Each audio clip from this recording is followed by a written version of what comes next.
Bu yang di belakang nggak pengen VVIP? Hah?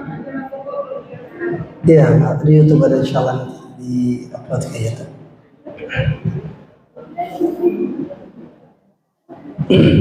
Salah satu adab dalam belajar itu mendekat, itu adab. Jadi kita harus tahu, para sahabat itu kalau Rasulullah datang itu mendekat sedekat-dekatnya, tapi jangan dekat banget.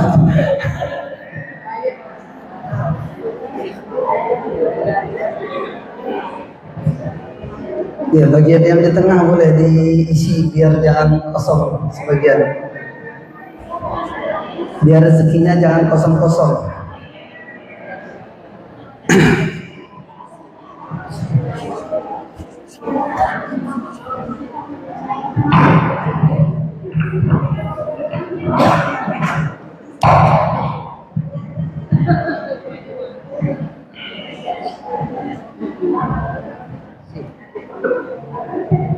Bismillahirrahmanirrahim. Assalamualaikum warahmatullahi wabarakatuh.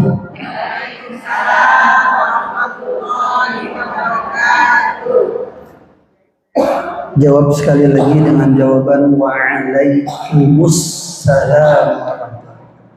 Assalamualaikum warahmatullahi wabarakatuh.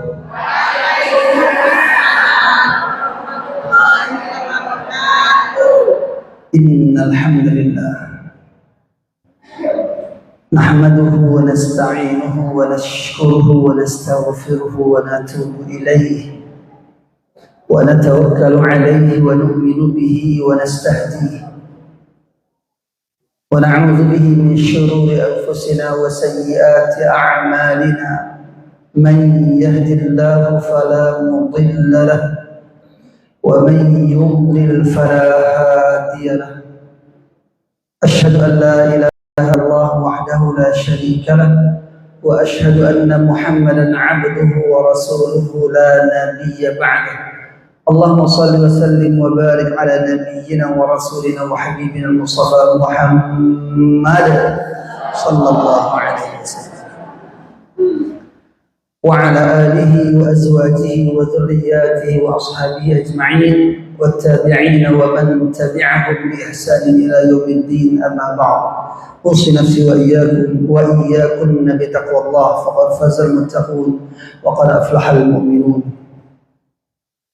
قال الله تعالى في القرآن الكريم في سورة البقرة أعوذ بالله من الشيطان الرجيم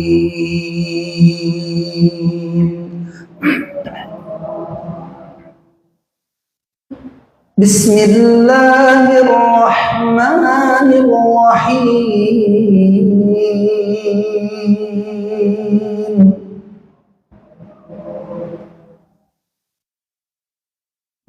شهر رمضان الذي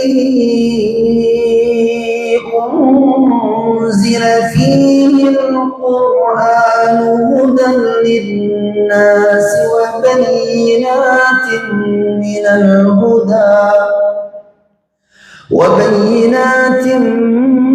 من الهدى والفرقان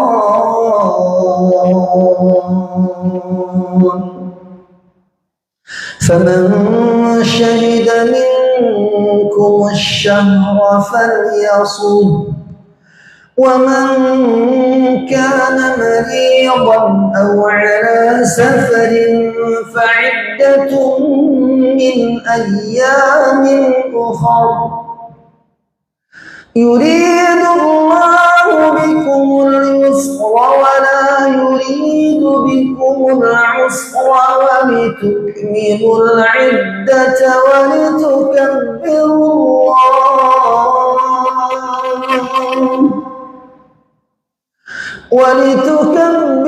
الله على ما هداكم ولعلكم تشكرون.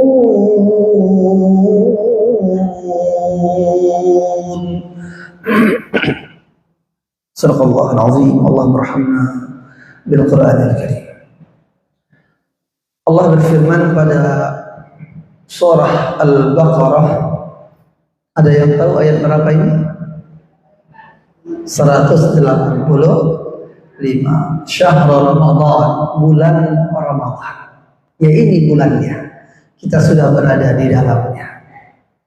Alladzi, bulan ini adalah bulan yang unzila fihi al-Qur'an, diturunkan di dalamnya Al-Qur'an. Untuk apa Al-Qur'an ini? Sebagai apa Al-Qur'an itu Allah turunkan? Hudan linnas, petunjuk bagi manusia. Siapa yang merasa manusia harusnya menjadikan Al-Qur'an sebagai petunjuk hidupnya. Tetapi Allah juga sudah menetapkan orang yang pasti menjadikan Al-Quran sebagai petunjuk adalah hanya orang-orang bertakwa saja. Hanya orang yang bertakwa saja. Sebagaimana tujuan utama, tujuan akhir dari berpuasa Ramadan adalah la'allakum tattaqun, agar kalian semuanya bertakwa kepada Allah. Makanya Allah sebutkan pada ayat kedua surah Al-Baqarah, "Zalikal kitabu la raiba fihi hudan lil muttaqin."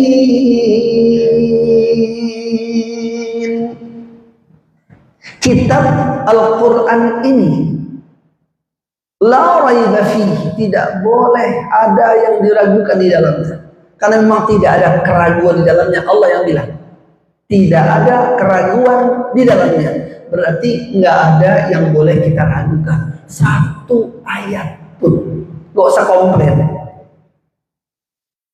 Ini Al-Quran bukan tulisan dan karangan manusia, dia adalah firman Allah Subhanahu wa ta'ala. Oleh karena itu kata Allah, hanya orang bertakwa yang bisa menjadikannya petunjuk. Hudan lil muttaqin, dia adalah petunjuk bagi yang bertakwa.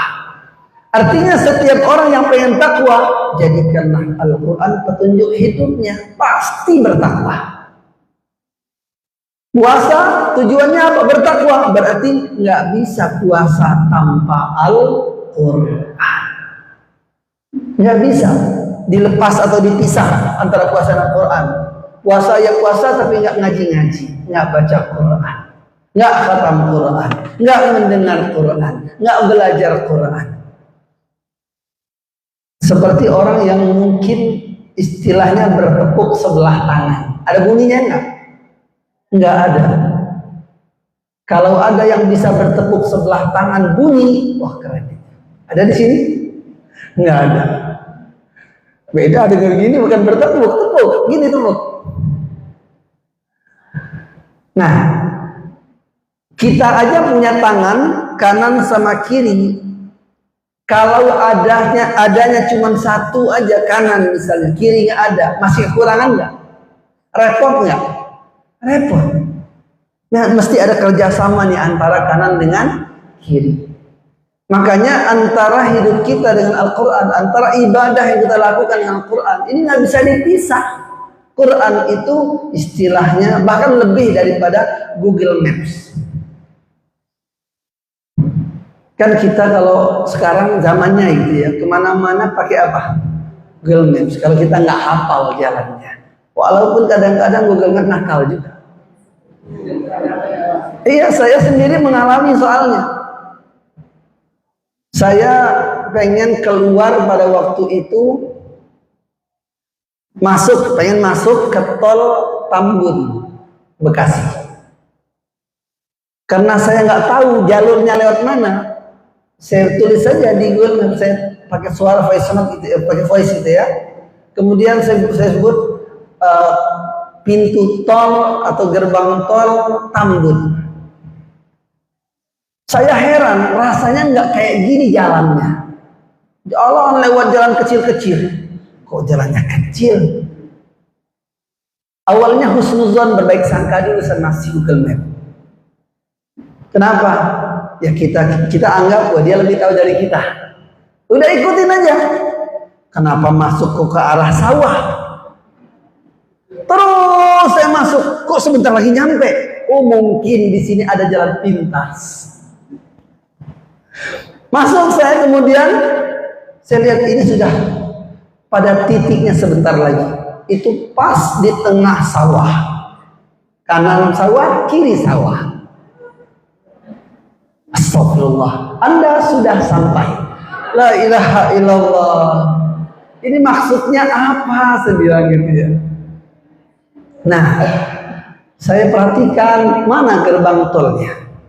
Sawah sebelah kanan luas, sawah sebelah kiri ada dinding, ada tembok. Di sebelahnya belakang ada gerbang tol Tambun. La ilaha illallah. Disuruhnya manjat kita kali di sana. Nah ini hati-hati. Makanya saya bilang lebih Al-Quran lebih daripada Google Maps. Kalau Google Maps masih bisa merugikan dan menyesatkan orang lain, masih. Jadi betul kata Rasulullah, taraktu fikum amrayn, aku tinggalkan dua perkara untuk kalian. Yang mana kalau kalian matamassaktum bihima, berpegang teguh dengan keduanya ini, tidak akan pernah lan tadhillu abada, tidak akan tersesat selama-lamanya. Nggak akan sesat. Coba, luar biasa. Nggak akan sesat. Artinya dijamin tidak sesat. Pasti lurus, pasti benar jalannya. Apa itu? Yang pertama, kitab Allah. Kitab Allah Al-Quran. Yang kedua, wa sunnati, sunnah-sunnahku, kata Rasulullah. Dua aja, Quran dan sunnah Rasul. Hanya saja kalau kita salah paham bahaya juga. Seperti banyak zaman sekarang orang baru belajar, bahkan jamaah bimbingan saya sendiri ada juga yang pernah waktu nanya mau belajar di mana ya? Saya sarankan belajar di tempat A, di tempat B, di tempat C. Belajarlah dia. Suatu hari saya sendiri sebagai yang dulunya sebagai guru beliau udah nggak mau lagi belajar sama saya suatu hari. Dibilangnya Ustadz Yasir banyak syubhatnya. Astagfirullah. Saya bilang nih saya salah rekomendasi kayaknya. Saya merekomendasikan tempat belajar tapi ujung-ujungnya nyerang saya sendiri. Saya bilang ini salah belajar. Maksud saya suruh belajar, ambil aja ilmunya. Bukan jadi fanatik terhadap suatu kelompok atau golongan. Sehingga kalau menganggap kelompok atau golongan itu benar, sayanya nggak ada di situ, berarti sayanya nggak benar. Dianggap nggak benar orang yang nggak sama. Nah ini bahaya belajar. Segala sesuatu betul menganggapnya kita harus kembali Quran dan Sunnah. Iya, Quran dan Sunnah, Quran aja ada tafsirnya. Sunnah apalagi hadisnya ada tingkatan derajat. Yang paling tinggi apa? Mutawatir ma'nawi, sederajat dengan hadis yang diriwayatkan Al-Quran. Al-Quran kan dari hadis juga. Tapi derajat hadis Al-Quran ini apa? Mutawatir ma'nawi, nggak bisa dan nggak boleh dibantah. Karena sekian banyak sahabat mendengar langsung dari baginda Rasulullah Sallallahu Alaihi Wasallam, lalu masing-masing mengajarkan kepada orang dekatnya, kerabatnya, terus sampai ke zaman sekarang. Nah, mutawatir ma'nawi namanya. Baru hadis itu di bawahnya lagi, sampai ada hadis maudhu' palsu. Siapa yang menjelaskannya tentang masalah ibadah, masalah syariah? Yang paling menguasai sebelum zaman kita ya 4 imam, makanya ada 4 imam mazhab. Jangan kita bilang, oh Rasul mazhab apa? Rasul gak pakai mazhab-mazhaban. Jangan begitu. Masalahnya yang lebih tahu dari kita, lebih duluan berilmu tentang syariat ini dari kita, 4 imam mazhab ini. Nggak boleh kita meremehkan mereka. Siapa kita? Tidak ada di antara 4 imam ini yang tidak menguasai Al-Quran sebelum mengkaji syariat Islam. Sebelum mengkaji hadis mereka sudah hafal Quran 30 juz semuanya. Pertanyaannya sama kita juz 30 udah hafal belum? Nggak usah 30 juz. Juz 30 udah hafal belum? Kalau udah hafal, lancar enggak? Kalau sudah lancar, paham enggak? Iya kan? Ngeritisi ulama, ya lucu banget. Itu namanya ngajarin bebek berenang. Bebek pintar berenang, mau diajari, dia pintaran dia dari kita yang tenggelam. Ibu-ibu yang dimuliakan Allah Subhanahu wa taala. Momentum yang sangat luar biasa sesuai dengan tema kita. Memang bulan Ramadan adalah momentum yang paling tepat untuk tazkiyatun nafs, untuk mensucikan jiwa kita. An-nafs itu jiwa. Karena yang dipanggil nanti bukan nama orangnya kalau meninggal. Datang malaikat, nanti malaikat maut. Ibu-ibu tahu malaikat maut? Tahu belum? Belum. Mau tahu? Kok enggak? Mau kenalan? Enggak. Rasulullah SAW ketika peristiwa Isra wal Mi'raj itu diperlihatkan seluruh malaikat. Komandan-komandan malaikat diperlihatkan semuanya. Komandan-komandannya malaikat. Di antara komandan-komandan malaikat ini Rasulullah nyolek malaikat Jibril. Karena kan yang nganterin siapa? Malaikat Jibril. Rasulullah melihat salah satu kepada malaikat. Lalu Rasulullah langsung memalingkan wajahnya. Langsung bilang ke malaikat Jibril. Jibril. Itu siapa sih? Yang mana? Itu serem mukanya. Nggak mau senyum dia. Itulah malaikat maut, kata malaikat Jibril. Itulah Israel. Ya Allah. Jadi Rasul aja takut. Jangankan kita. Rasul aja melihat malaikat Israel, malaikat maut, takut nggak? Takut. Rasulullah ketemu pertama kali malaikat Jibril aja takut. Apalagi malaikat Israel. Apakah malaikat maut? Nah, jadi gimana nih malaikat Israel? Israel ini komandannya. Instruksi itu dari Allah kepada malaikat Israel, punya pasukan. Seluruh malaikat-malaikat yang bertugas inilah disebut malaikat maut, malakul maut. Tugasnya mencabut nyawa orang yang sudah ditetapkan dia mati pada dicabut oleh malaikat tersebut. Dan setiap malaikat yang ditugaskan mencabut nyawa hamba Allah itu ditugaskan setiap harinya menatap, melihat, memperhatikan wajah orang yang mau dicabut sehari sab'ina marrah, kata Rasulullah, 70 kali. Ya Allah, untungnya ibu-ibu kita nggak bisa lihat. Alhamdulillah, nggak ada senyum-senyum lagi kalau bisa lihat. Nggak ada ketawa-ketawa, nggak ada santai-santai, nggak ada. Kalau kita hitung-hitung nih, coba waktunya kita hitung. 24 jam dikali 60 menit dibagi 70. Berapa menit? Per berapa menit dia datang? 70 kali loh, bukan sedikit. Kita aja datang ke satu tempat, satu hari, 2-3 kali bosan. Iya kan? Tapi ini tugas malaikat ini mendatangi kita, melihat wajah kita 70 kali sehari semalam. 70 kali sehari semalam. Ya Allah, hafal banget. Jadi nggak bakalan salah cabut. Jadi jangan bilang salah cabut, nggak ada itu. Serius. Per 21 menit dia datang. Jadi 21 menit yang lalu ada tuh ya, liatin kita. Lihat wajahnya, oh ini hasilnya. Tahu dia, nggak bakal salah. Jadi waktu saya pulang ke Jambi, saudara sepupu saya senang sekali karena dia bilang, wah kesempatan saya mau nanya. Itu saudara sepupu saya. Saudara sesusu lagi. Selain sepupu juga sesusu karena saya nyusu sama ibunya juga. Nah, beliau nanya, sebentar, ini ngelek.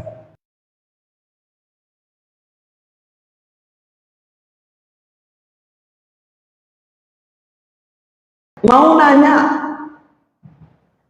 mungkin nggak malaikat maut itu salah cabut nyawa? Terjadi di situ.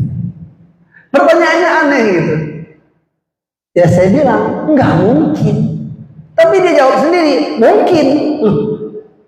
Kenapa saya bilang? Ini pasti ada masalah ini. Saya nggak ingat kalau paman saya itu bapaknya beliau itu meninggal. Belum lama meninggal kan, paman saya, bapaknya beliau. Saya bilang, kenapa bilang begitu? Gini ceritanya. Nah, dia cerita, bapak kan namanya Muhammad Nasir. Iya, saya bilang. Itu tetangga Muhammad Nasir juga namanya. Oke, terus apa masalahnya? Tetangga 6 bulan lebih sakit. Bapak nggak pernah sakit. Baru cuma jatuh dari motor meninggal. Ini pasti salah cabut nyawa katanya. Astagfirullah. Ya Allah, saya bilang enggak. Nah, ini harus ridho, harus ikhlas, harus ridho. Namanya ajal begitu. Enggak mesti yang sakit meninggal duluan. Enggak mesti sehat panjang umur, betul nggak? Enggak mesti. Bisa jadi memang yang sakit ini ya cuman buat ngapusin dosanya dia, buat ngangkat derajatnya dia aja belum sampai, makanya nggak meninggal. Tetapi kalau orang yang sudah waktunya meninggal, kondisi apapun pasti terjadi. Cuman kita minta sama Allah meninggal dalam keadaan husnul khatimah. Nggak ada pilihan yang paling bagus kecuali husnul khatimah. Pilihannya cuma 2 soalnya. Husnul khatimah atau su'ul khatimah. Maka bulan Ramadan bulan yang paling pas banget, momentum yang tepat untuk kita melakukan tazkiyatun nafs, pensucian diri kita. Nanti kalau meninggal, malaikat yang akan membisikkan kita ini, yang memanggil kita itu bukan nama, bukan manggil nama. Disebutkan dalam Al-Quran dan hadis juga disebutkan, ya ayyatuhan nafsul mutmainnah. Dalam hadis Nabi kata Rasul, malaikat bilang begini, ya ayyatuhan nafsul thayyibah. Jadi an-nafsul thayyibah atau an-nafsul mutmainnah. An-nafsul mutmainnah, jiwa yang tenang, itu adalah an-nafsul thayyibah, jiwa yang baik. Nggak akan bisa tenang kecuali jadi orang baik. Jadi orang jujur tenang nggak? Tenang. Orang kita jujur, nggak ada yang ditutup-tutupi, biasa aja, santai. Ngomong apa adanya, bebas. Orang jujur. Tapi kalau nggak jujur, ngomong diputer-puter, diblit segala macam, nggak enak. Kalau ketahuan, wah diputer lagi. Gimana caranya biar orang nggak tetap percaya dengan kebohongannya? Na'udzubillahi min dzalik. Makanya disebut jiwa yang baik, an-nafsu thayyibah. Itu panggilan kita saat meninggal dunia. Apa panggilannya lagi? Kalau di surah Al-Fajr tadi yang barusan didengar, barusan saya baca, irji'i ila rabbiki radiyatan mardiyah. Irji'i ila rabbiki. Wahai jiwa yang tenang, kembalilah kepada Rabbmu, kepada Allah Subhanahu wa ta'ala, dalam keadaan radiyatan mardiyah, ridha terhadap keputusan Allah ini, terhadap takdir Allah, ridha dengan apa saja yang sudah Allah tetapkan, mardiyah, dan diridhai Allah. Karena hanya dengan meridhai apa yang Allah tetapkan, barulah dapat ridho Allah. Jadi kita dari sekarang belajar gimana caranya apa yang sudah terjadi kita ridho, ridho semuanya, ridhoin, ikhlas, ridho, ikhlas ini nggak bisa dipisahin, harus kita lakukan, harus ridho, harus ikhlas terhadap apa yang ditetapkan Allah Subhanahu wa ta'ala. Kalau dalam hadis disebutkan irji'i ila rahmati rabbik. Wahai jiwa yang baik, wahai orang baik. Kata malaikat dipanggil apa? Orang baik. Wahai orang baik, irji'i ila rahmati rabbik. Kembali engkau kepada rahmat Tuhanmu Allah Subhanahu wa ta'ala. Meneteslah air mata yang terakhir kalinya. Biasanya ada itu bekas air mata sedikit. Orang yang meninggal dunia, kalau husnul khatimah, berkeringatlah di dekat dahinya antara pelipis matanya. Dia sedih, iya. Tetapi ada kabar gembira saat itu yang didengarkannya dari malaikat yang datang kepadanya. Ini kita ambil dari ayat 31 surah Fussilat. A'udzubillahi minasyaitonir rajim.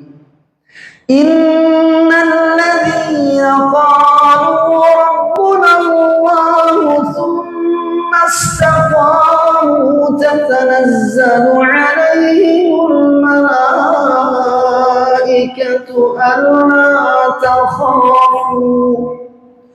ألا تخافوا ولا تحزنوا وأبشروا بالجنة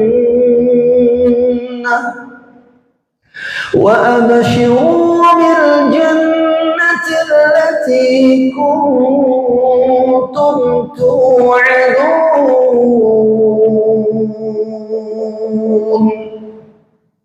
Innal ladzina qalu, sesungguhnya orang-orang yang mengatakan Rabbuna Allah, Allah Rabb kami. Lalu tsumma istaqamu, mereka belajar untuk istiqamah. Gimana caranya belajar istiqamah? Itu ya belajar untuk memperbaiki diri dan berusaha bertahan dengan kebaikan yang dilakukan. Itulah belajar istiqamah. Kalau kita belajar sabar, ya ingatin sendiri. Karena nggak semua orang ingatin kita. Nggak setiap waktu kita diingatkan.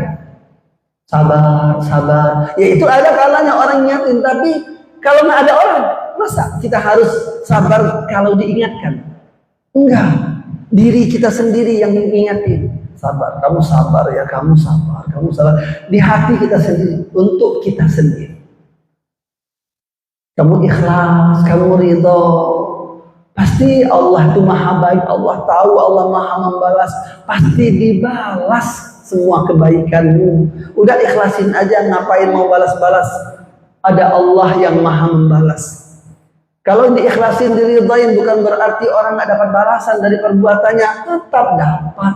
Cuman kalau diikhlasin, diridhoin, enak, aman. Kita nanti di hari kiamat gak ditanya lagi. Nggak dipanggil. Makanya nanti ada orang mau masuk surga, amalnya cukup, ibu-ibu, banyak amalnya, bagus amalnya, baik orangnya. Sayangnya apa? Malaikat menahannya. Oh sebentar, kata malaikat, kamu nggak bisa masuk surga sekarang. Memang kamu layak masuk surga, akan masuk surga, tapi tunggu, kamu tidak bisa masuk sekarang. Loh kenapa? Kemudian disampaikan kepadanya, hisabmu belum selesai karena engkau tidak ikhlas, tidak ridho kepada si fulan, si fulan, si fulan. Tunggulah si fulan, si fulan ini dihisab oleh Allah, diadili sama Allah. Setelah engkau dihisab bersamanya, selesai urusanmu, baru masuk surga. Ya Allah, nggak jadi cepat-cepat masuk surga. Sayang. Makanya kalau mau sehat badan kita, tenang hati kita, nggak banyak mikirin orang, mendingan dipikirin orang. Iya nggak? Sakit badan kita, Bu, mikirin orang. Suami nanya, kamu kenapa belum tidur? Si Anu itu, si Anu ngapain? Dia udah tidur udah. Astagfirullah. Maka sampai ada lagunya, sakitnya tuh di sini. La ilaha illallah. Nggak perlu. Memang tetap aja ada rasa sakit. Siapapun yang namanya disakiti ya sakit, gitulah. Tapi mudah mengobati atau sulit mengobati tergantung jenis penyakit di hatinya. Makanya jangan sampai kronis. Biasanya sakit kronis susah nggak? Itu dia. Kenapa nggak hilang-hilang sakit di hati? Kronis, ibu-ibu. Kenapa gampang banget hilang rasa sakitnya? Karena nggak kronis. Cuma panas dingin doang. Saya alhamdulillah dari dulu nggak mau saya sakit hati. Beneran. Terserah orang mau ngomong apa. Enjoy aja. Sehingga saya ketemu lagi orang mau nyakitin saya. Kalau dipikir-pikir sakit. Makanya nggak mau mikirin dia. Biarin dia mikirin saya. Akhirnya apa? Amannya, enaknya di kita. Kita nggak terganggu kesehatan. Tidur nggak terganggu. Aktivitas nggak terganggu. Udah nyantai. Semua lancar aja. Ya kan? Bahkan adalah sebuah penelitian mengatakan dengan kita nggak banyak mikirin orang, bukan nggak ada otak. Ini orang nggak ada otak, nggak mau mikir, bukan.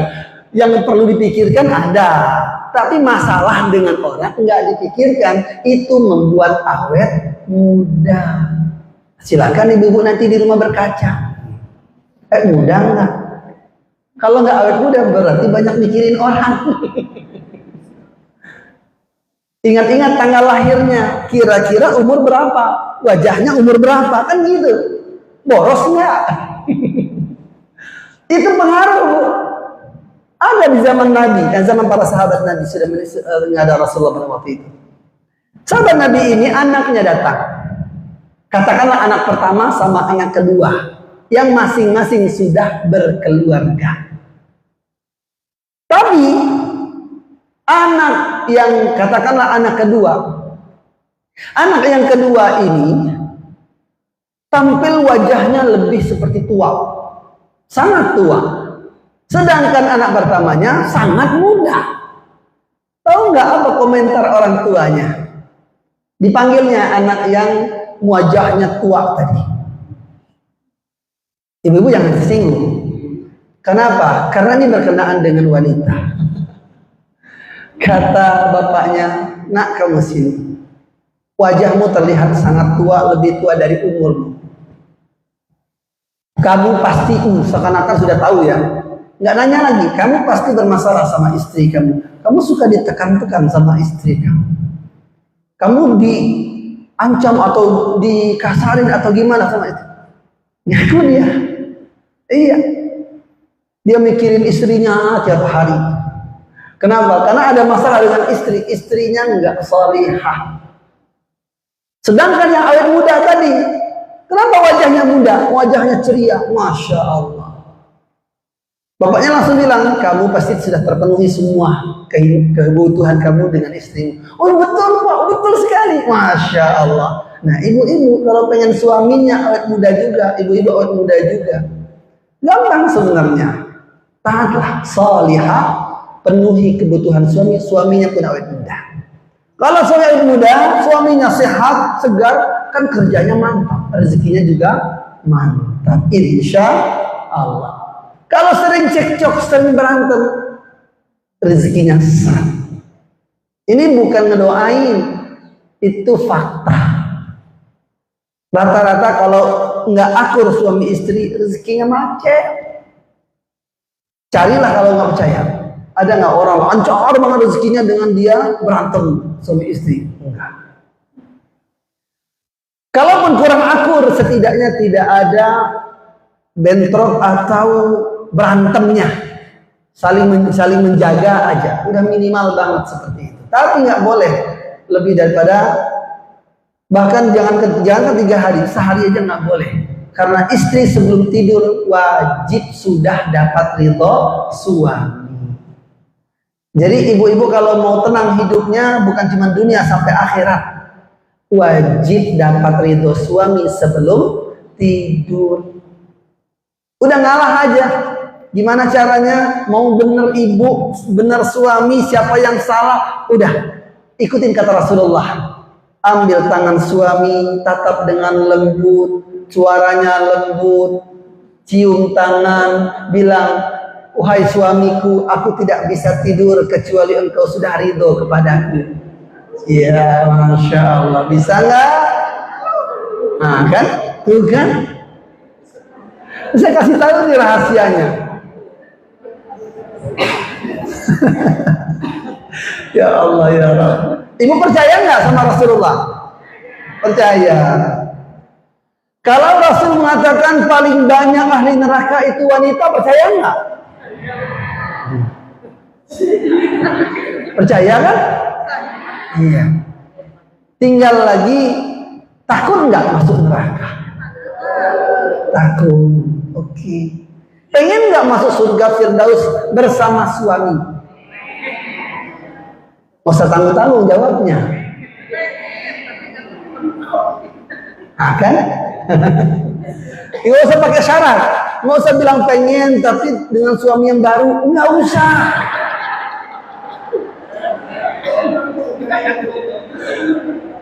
Mau nggak jadi ratunya bidadari?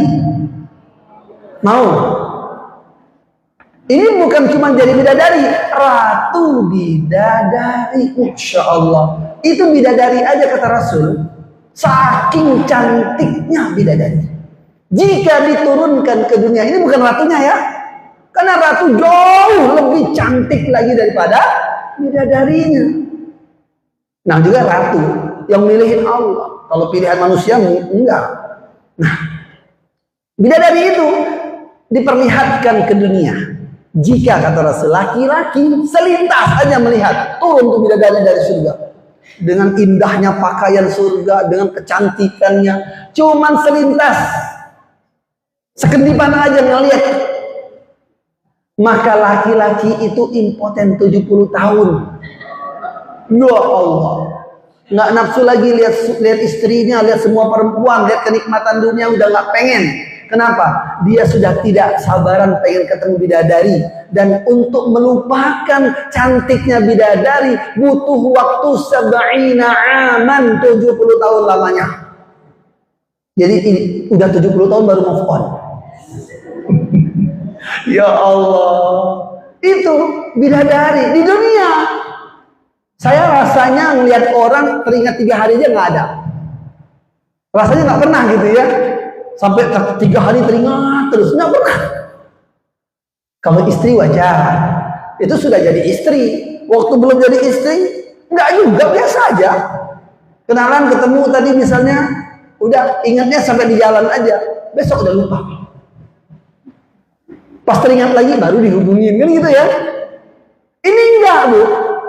Kalau bidadari dilihat laki-laki di dunia, dia nggak bisa lupa wajahnya itu, bayangannya itu ada nempel terus 70 tahun. Makanya nggak nafsu lagi dia dengan apapun kenikmatan di dunia, pengen cepat-cepat masuk surga. Lah ini ibu-ibu ini Allah mau pilih jadi ratu bidadari di surga, mau nggak? Bagaimana nantinya? Nantinya tetap punya bidadari nggak suaminya? Tetap. Nggak usah dipikirin sekarang. Saya tahu itu langsung mulai mikirin. Nggak usah. Banyak nggak bidadari suami saya? Nggak usah dipikirin. Ibu-ibu nanti nggak nafsu makan pulang dari sini. Karena apa? Karena tidak ada laki-laki yang punya istri satu di surga. Nggak ada. Surga paling rendah aja nih, surga paling rendah nih. Tahu ibu, surga paling rendah itu buat siapa kata Rasulullah? Ini cerita Nabi Musa alaihissalam. Pengen nanya sama Allah, ya Allah, aku pengen tahu, kasih tahu dong, ceritain surga paling rendah itu seperti apa nikmatnya. Nabi Musa nanya. Lalu Allah bilang apa? Ternyata Allah bilang, wahai Musa, itu surga paling rendah adalah untuk orang yang paling terakhir masuk surga. Setelah semua orang dihisab, orang-orang di neraka pun dibersihkan, diangkat sama Allah. Sudah habis ini orang beriman yang ada di neraka, yang imannya paling kecil banget. Nah, dia terakhir tuh. Dialah yang mendapat surga paling rendah. Lalu ketika dia dibersihkan di telaga Al-Haud, di hari kiamat nanti ada telaga sebut Al-Haud itu ya. Setelah itu dikasih minum, langsung wajahnya putih bersih Selayaknya Nabi Yusuf alaihissalam tampannya, Masya Allah, bersih, nggak usah pakai krim. Kemudian dia diperintahkan ke taman surga. Baru di taman surga merasa puas, dikiranya itu sudah surga. Masya Allah. Itu. Tapi ketika disuruh masuk lagi ke surga, dia disambut dengan 2 bidadari. Tuh. Itu yang paling rendah banget, berapa? 2 bidadari. Bidadari yang saya ceritakan tadi itu cantik banget, kata Rasulullah. Wanita yang belum pernah dia lihat sama sekali, cantiknya seperti apa enggak kebayang. Maka 2 wanita ini menyambutnya dengan mengucapkan kata-kata atau kalimat Alhamdulillahilladzi. Ini bareng-bareng dia ngomongnya. Berdua ini mengatakan apa? Alhamdulillahilladzi ahyana laka wa ahyaka lana. Segala puji bagi Allah yang telah menghidupkan kami berdua untukmu dan menghidupkan engkau untuk kami berdua. Masya Allah, sesuai.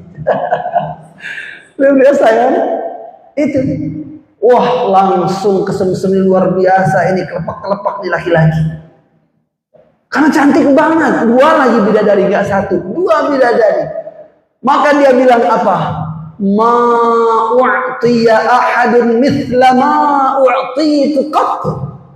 Tidak ada orang yang mendapat nikmat seperti yang diberikan kepadaku ini sedikit pun. Ya Allah, dikiranya apa? Itu surga paling enak, paling nikmat dikiranya, padahal yang paling rendah. Ada di atasnya lagi, di atasnya lagi, di atasnya lagi. Bidadarinya naik terus meningkat. Ada yang 3, ada 4, 5 dan seterusnya. Masya Allah. Tahu nggak surga paling terakhir ini itu buat siapa? Ada rombongan itu yang masuk ke situ. Namanya Jahannamiyun. Apa itu Jahannamiyun? Alumnus neraka Jahannam. Nah, udah lulus dia. Nggak usah ibu-ibu pengen sekolah di situ, nggak usah. Nggak usah pun pengen punya cita-cita biar ada pengalaman, nggak usah. Kenapa? Jahannam ini ya Allah mengerikan. Allah memanaskannya selama 3000 tahun apinya. Ini api kompor di rumah dipanasin 2-3 jam aja panas nggak? Dipanasin seharian panas nggak? Banget. Lah gimana kabarnya neraka Jahannam? 3000 tahun nggak dimati-matikan apinya sama Allah untuk ngebakar ahli neraka. Baru tersentuh telapak kaki Abu Talib, baru kesentuh itu kata Rasul dengan baranya, jangankan apinya, baranya api neraka. Ya Allah, saat itu juga otaknya mendidih. Ya Allah, ya na'udzubillahi min dzalik. Ini bukan dongeng, ini kisah nyata dan sebuah kepastian dan pasti terjadi, akan terjadi pada umat ini. Maka kata Rasulullah SAW, betapa banyaknya wanita beriman tapi jadi ahli neraka. Insya Allah mudah-mudahan bukan kita, tidak ada di antara kita yang termasuk di dalam hadis tersebut. Amin ya rabbal alamin. Siapa mereka? Sahabat nanya sama Rasulullah, "Ayakfuruna billah?" Mungkin karena mereka kufur kepada Allah wahai Rasul? Tidak, bukan kufur, orang beriman, ibadahnya bagus, baca Quran lancar, bahkan khatam Quran, bahkan mungkin hafal Quran, menutup aurat sempurna, nggak pernah pamer auratnya, puasa rajin, zikir banyak, pokoknya yang namanya amal soleh sudah dilaksanakannya dengan baik. Tapi sayang dia ahli neraka. Apa penyebabnya?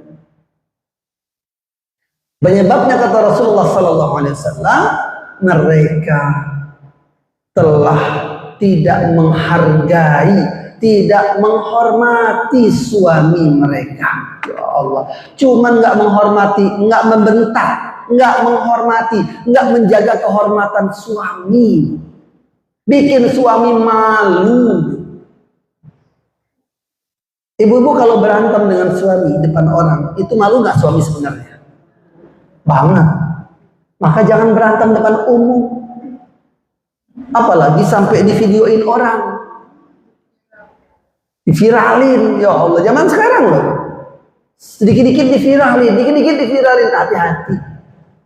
Makanya juga saya disarankan sama teman saya membeli apa ya? Ada alat pendeteksi kamera tersembunyi. Apalagi kalau kita sering keluar kota, nginap di hotel atau penginapan, hati-hati. Zaman sekarang jahat. Ya, banyak orang jahat maksudnya. Zaman sekarang banyak orang jahat pakai kamera tersembunyi, itu nanti jadi duit buat mereka. Mereka jual itu. Video yang terlihat. Nah, ini kan bisa aurat terlihat di kamar itu nanti. Itu disebarin sama mereka. Ya Allah. Nah, ini harus hati-hati. Saya lanjutkan lagi kemudian apa yang dikisahkan Rasulullah SAW, bahwa malaikat maut itu datang kepada hamba Allah 70 kali sehari semalam. Itu untuk memastikan inilah orangnya yang bakal dia cabut nyawanya. Jadi kita ini udah ketahuan kapan, di mana, sedang apa. Cuma kita nggak tahu.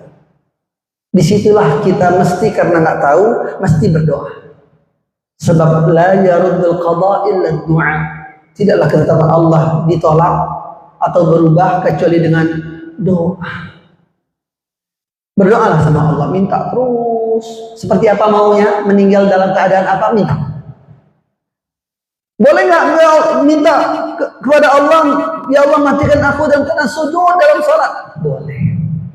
Ya Allah, aku pengen mati lagi baca Quran. Boleh. Tapi jangan cuma sekali. Kalau mau minta, kalau serius itu terus menerus tanpa putus, itulah syaratnya kalau pengen diijabah. Jadi syarat doa yang kita minta benar-benar diijabah seperti itu, syaratnya cuma istiqamah, continue, terus menerus, nggak usah putus, minta lagi, terus, nggak usah putus. Yang memutus kita minta cuma maut, kematian itu sendiri. Ada kejadian orang kesurupan. Ketika kesurupan, anehnya orang yang kesurupan langsung zikir. Subhanallah bihamdihi, subhanallahil azim, subhanallah bihamdihi, subhanallahil azim. Ini kesurupan tapi langsung zikir. Ketika mau diruqyah ditanya, kamu kenapa langsung zikir? Lalu dia bilang, aku juga heran, kenapa aku bisa masuk ke orang ini? Akhirnya ditanya, boleh tahu nama kamu siapa? Dia mengaku dia jin qarin dari seseorang gitu ya. Apa kebiasaan kamu sebelum kamu mati? Kenapa sampai kamu suka berzikir? Apa dia bilang? Saya request, saya minta sama Allah, matikan aku saat berzikir ya Allah, karena aku paling senang berzikir. Oleh karena itu sudah minta berzikir, aku terus berzikir kapanpun, dimanapun. Pada suatu hari menjelang maghrib, aku berzikir di sebuah masjid. Dia sebutkan masjidnya. Disitulah aku dimatikan Allah sedang mengucapkan subhanallah bihamdihi, subhanallahil azim. Meninggal seperti itu. Karena aku minta seperti itu matiku, katanya. Masya Allah. Lalu dia berpesan, kalau kalian pengen mati seperti apa, minta dari sekarang sampai kamu mati nanti. Dan minta terus. Dapat. Tapi kalau sesekali, belum tentu diijabah. Mungkin mintanya seperti apa, diijabahnya dengan cara yang lain. Tapi kalau terus menerus, insya Allah dapat. Nah, kalau saya menyarankan, karena pribadi saya sendiri, saya minta mati sama Allah, mati syahid di jalan Allah. Minta mati syahid di jalan Allah. Kenapa? Apakah wanita boleh minta mati syahid di jalan Allah? Boleh banget. Banyak para mujahidah, syahidah, sudah para menjadi syuhada juga, mati syahid. Tidak ada dalam Islam ini dan syariat Allah ini mati yang paling mulia kecuali mati syahid di jalan Allah. Itu mati paling mulia. Sekilas mungkin serem lihat matinya. Sebagian. Kenapa? Karena sebagian orang mati syahid itu ditusuk-tusuk dengan pedang, tergores, disiksa. Baru dia mati, tapi syahid di jalan Allah.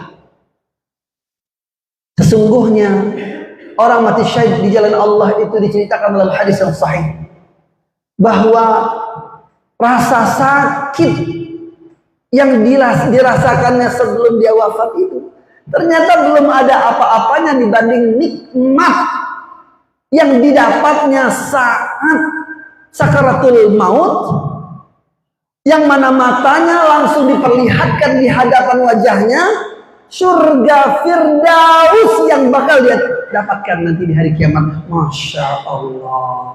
Jadi surganya udah dilihat duluan sebelum mati. Itulah orang mati syahid.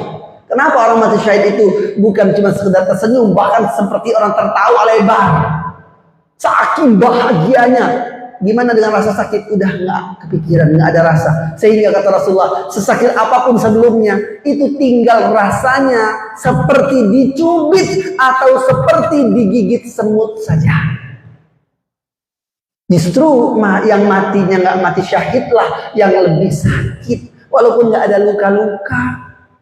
Kan kelihatannya nyaman tuh, luka nggak ada, nggak juga kecelakaan, kayaknya tenang. Enggak, Rasul nggak bohong pastinya. Mati biasa lebih sakit daripada mati syahid. Mati syahid itu sakitnya hanya sebelumnya aja, kejadian atau proses atau prosedur matinya aja. Seperti apa? Apakah dibunuh, ditusuk, atau digimanain? Seperti itu aja, kelihatan kayak sakit. Ternyata seluruhnya hilang. Nanti di hari kiamat, kata Rasulullah, tidak ada orang yang mati pengen hidup lagi, pengen mati lagi, pengen hidup lagi, kecuali orang mati syahid. Ada orang mati syahid di jalan Allah. Kemudian dia minta sama Allah. Ketika diperlihatkan surga, oh indahnya surgaku, Masya Allah. Dia melihat surganya indah banget. Maka kata Rasulullah, seandainya diperkenankan permintaannya sama Allah, dia dihidupkan lagi, apa yang dia lakukan? Dia akan mati syahid lagi. Dia bilang, dulu aku mati syahid dengan 30 tusukan, maka aku mau mati dalam keadaan 300 tusukan. Masya Allah. Kenapa? Hanya dengan 30 tusukan indahnya surga seperti itu yang dia dapat. Gimana kalau lebih daripada itu? Masya Allah. Nah ini bayangan orang yang mati syahid fi sabilillah. Minta sama Allah mati syahid di jalan Allah. Terserah Allah seperti apa. Karena itu mati paling mulia. Dijamin masuk surga. Dibebaskan dari fitnah kubur. Dijauhkan dari neraka jahanam. Ruhnya duluan masuk surga, dititipkan di burung-burung hijau yang berterbangan di surga. Masya Allah, indahnya orang mati syahid di jalan Allah. Minta sama Allah dari sekarang. Bukan sekedar husnul khatimah, tapi minta mati syahid. Terserah Allah caranya gimana. Nah, cuman ibu-ibu yang punya suami, pintu surganya itu ada di suami. Itu masalahnya. Kalau tidak punya suami, anak-anak atau laki-laki, semuanya ridallah fi ridal walidain wa suhtullah fi suhtil walidain. Ridha Allah itu terletak pada ridha kedua orang tuanya, dan murkanya Allah terletak pada murka kedua orang tuanya. Artinya kalau orang tua nggak ridha, Allah pasti nggak ridha. Allah pasti murka ketika orang tuanya juga murka. Jadi orang tua murka, jangan main-main. Itu berarti apa? Allah murka. Itu buat laki-laki dan wanita yang belum punya suami atau yang tidak punya suami. Tapi wanita kalau sudah punya suami, pindahlah seluruh keridhaan orang tuanya itu kepada suaminya. Nggak main-main, Bu. Itu benar-benar kunci surga. Gimana caranya suami ridha? Aman, Bu, tenang ibu. Kapanpun meninggal dunia pasti masuk surga. ayyuma imra'atin matat wa zawjuha 'anha radin dakhalatil jannah. Wanita muslimah manapun yang dia meninggal dunia, suaminya sudah ridha kepadanya, Rasul bilang dijamin dakhalatil jannah, pasti masuk surga. Masya Allah. Hadis dari Ummu Salamah radhiyallahu anha. Maka ibu-ibu kalau mau lancar urusan semuanya, ibadah pun jadi tenang, lancar, ringan rasanya. Bahkan mohon maaf ibu-ibu, mungkin kita aja nggak sadar apakah ada azab di dunia ini. Ini pernah ditanyakan kepada Syekh Hasan Al-Basri rahimahullah ta'ala. Ada pemuda yang bertanya kepada Syekh tersebut tentang masalah azab Allah di dunia. Ya Syekh, aku mau tanya kepadamu, mau bertanya kepadamu. Apa pertanyaannya?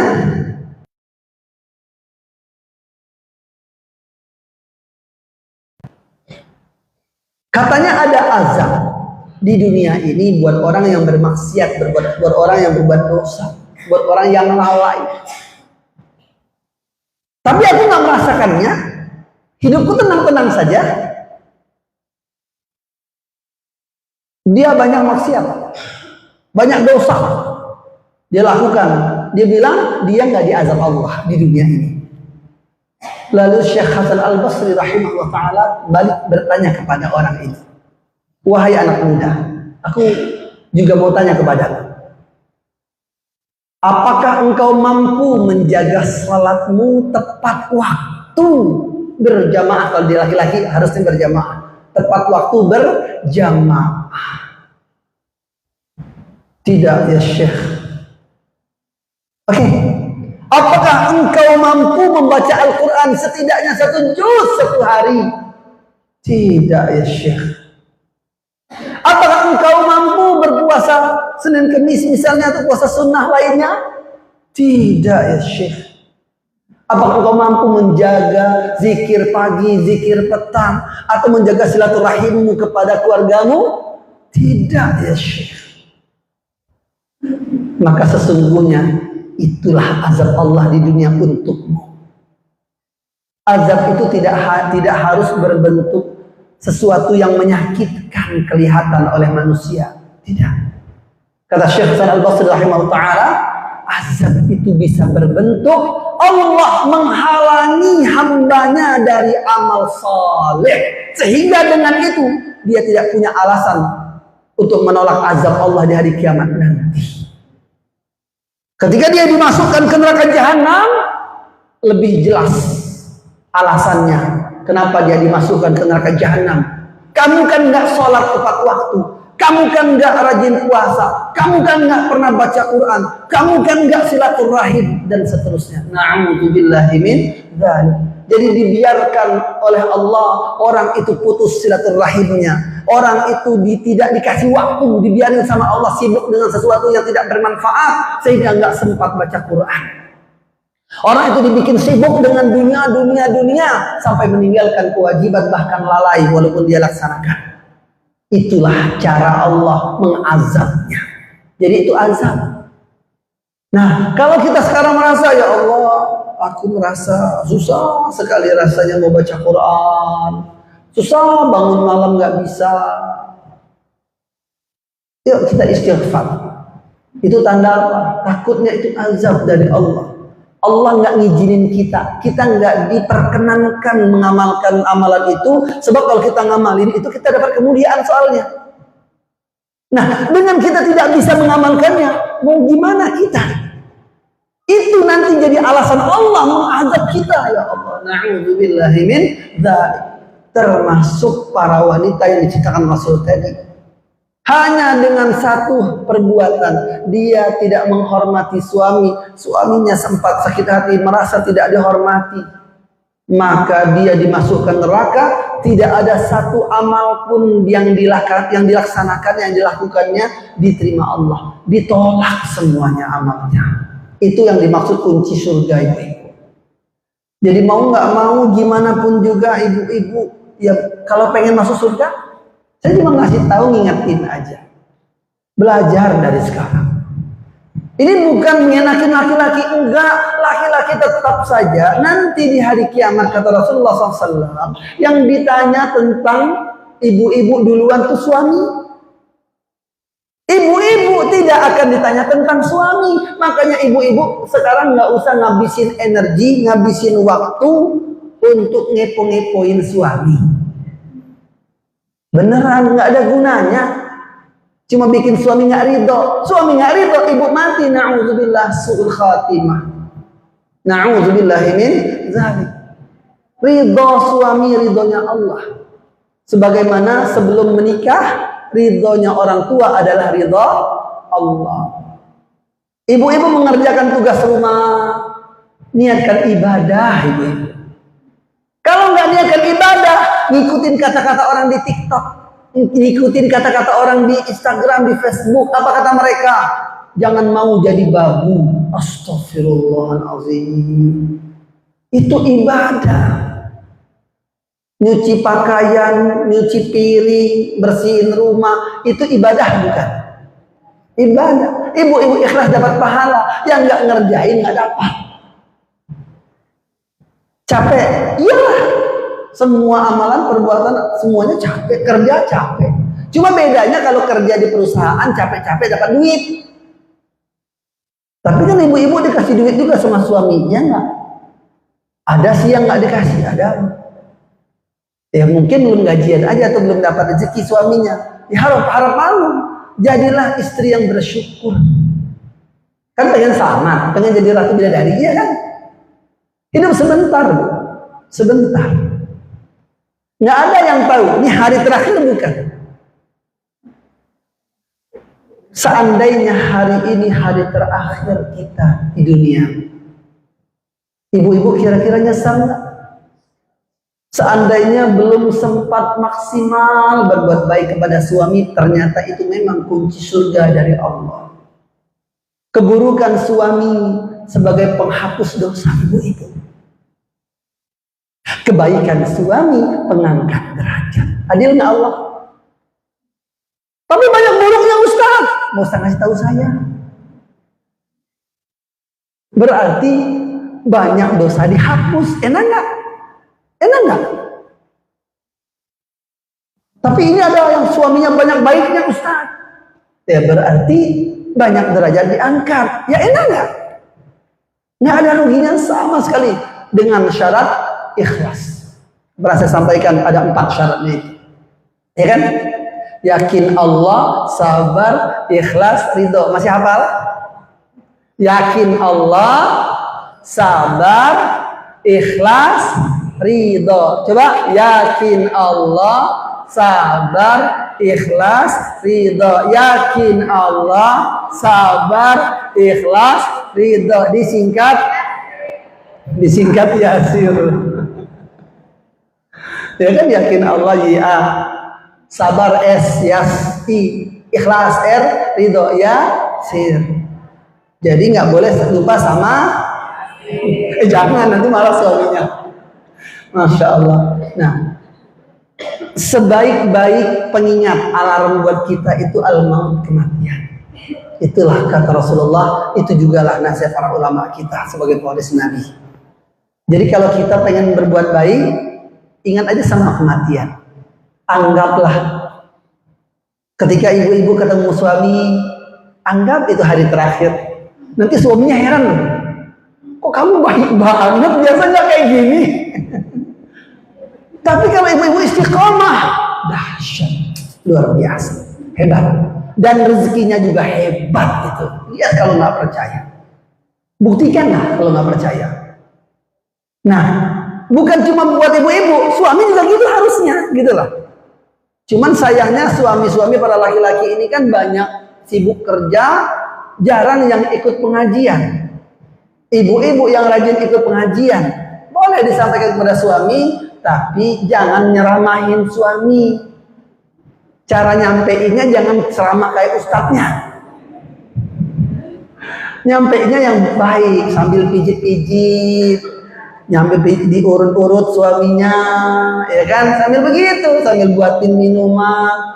Tadi pengajian ada pesan dari Pak Ustadz buat Bapak gitu. Apa itu? Sambil disuapin, minum dulu. Masya Allah, senang banget suaminya. Masuk itu, bukan cuma minuman makanannya yang masuk. Apa yang disampaikan juga masuk. Kenapa? Karena dia senang, gitu loh. Jangan tiba-tiba ketemu suami, tuh kan tadi Ustaz bilang begini. La ilaha illallah, ngajak berantem. Makanya saya bilang tadi, satu-satunya penasehat terbaik buat kita, alarm yang baik buat kita adalah al-maut, kematian. Anggap hari ini seakan-akan mau mati. Ini hari terakhir kita beramal. Apa yang kita lakukan? Ini kalau hari terakhir. Kalau saya pribadi nih, ya Allah, rasanya hari ini saya mau telepon semua orang yang rasanya saya punya salah sama mereka. Yang nggak bisa apa? Yang nggak bisa bayar utang kalau duitnya nggak ada. Iya kan? Cuma itu aja tuh, bingung. Ya Allah, utang belum lunas, ya Allah. Tapi malaikat maut kan nggak nanya. Ketika mau cabut nyawa hamba Allah, nanya nggak dia? Utang kamu udah lunas belum? Enggak ditanya. Nah sekarang tinggal amal. Ya udahlah, minimal amalnya bagus sebelum mati, sehingga matinya husnul khatimah. Ibu-ibu gampang tadi sudah tahu syaratnya. Ridho suami adalah kunci surga. Sekarang gimana caranya suami ridho? Terserah apa kata teman-teman, apa kata orang, apa kata tetangga. Biarin, itulah ikhlas. Ikhlas itu hanya peduli penilaian dari Allah. Penilaian manusia nggak bermanfaat, karena manusia tidak bisa memasukkan kita ke surga ataupun ke dalam neraka. Enggak. Kita mati, Bu, husnul khatimah, ringan sakaratul maut kita, lalu kita mengucapkan la ilaha illallah. Saat itu insya Allah terbuka pintu surga. Yang ada penyesalan. Nyesal, ya Allah, aku belum sempat maksimal dan berbaik kepada pasanganku. Ya Allah, aku pernah memukul anakku, ya Allah. Aku pernah membentak anakku, ya Allah. Ya Allah, aku pernah memutus silaturahim antara keluargaku. Ya Allah, tinggal penyesalan. Nah, sekarang kita lakukan. Ini momentum yang paling baik, yang sangat pas banget di bulan Ramadan. Silaturahimnya dibenerin. Kita sama-sama memperbaiki silaturahim kita agar tidak ada laknat dari Allah. Sebab orang yang keluar Ramadan masih putus silaturahim, dia tidak diampuni, bahkan dilaknat oleh Allah. Na'udzubillahi min dzalik. Mudah-mudahan apa yang saya sampaikan bermanfaat. Ada tanya jawab? Boleh, kita buka sesinya, silakan.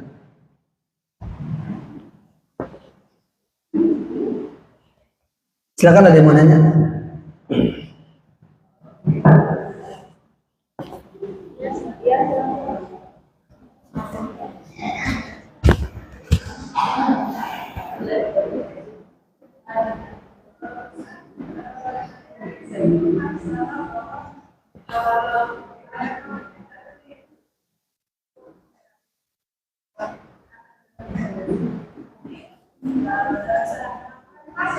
Ya, terus nyampe nggak?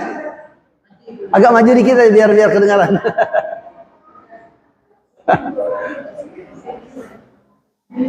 Ya,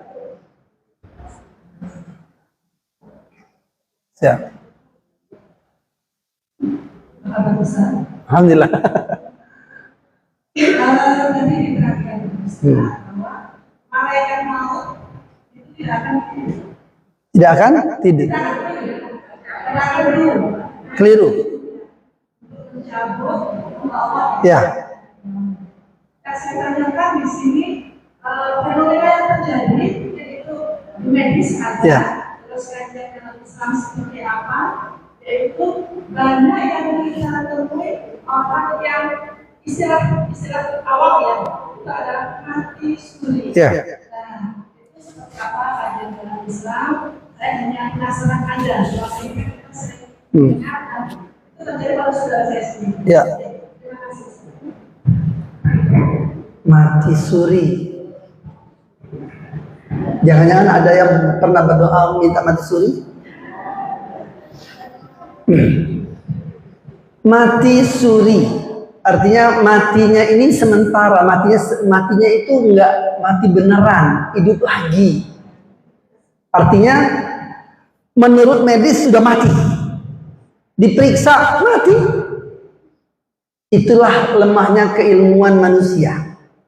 Jadi mati suri ini adalah pertama gambaran betapa hebatnya Allah.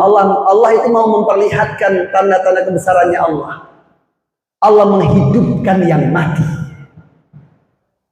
Allah mau memperlihatkan bahwa yang masih hidup pun nggak bisa dideteksi dengan alat apapun, sehebat apapun seseorang atau secanggih apapun alat tersebut.